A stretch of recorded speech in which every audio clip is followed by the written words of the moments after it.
மத்திய கிழக்கில் பற்றியெறிந்து கொண்டிருக்கும் ஈரான் இஸ்ரேல் அமெரிக்கா போர் இப்போது உலக நாடுகளின் பொருளாதாரத்தை அசைத்து பார்த்து கொண்டிருக்கிறது.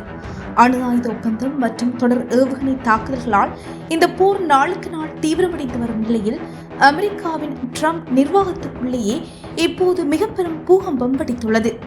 அமெரிக்காவின் தேசிய பயங்கரவாத எதிர்ப்பு மையத்தின் இயக்குநரான ஜோ ஹெனட் ஈரானுக்கு எதிரான அமெரிக்காவின் இராணுவ நடவடிக்கைகளுக்கு கடும் எதிர்ப்பை தெரிவித்து தனது பதவியை ராஜினாமா செய்துள்ளார். அவர் வெளியிட்டுள்ள அறிக்கையில், ஈரானுக்கு எதிரான இந்த இராணுவ நடவடிக்கையை என்னால் மனசாட்சிக்கு விரோதமாக ஆதரிக்க முடியாது.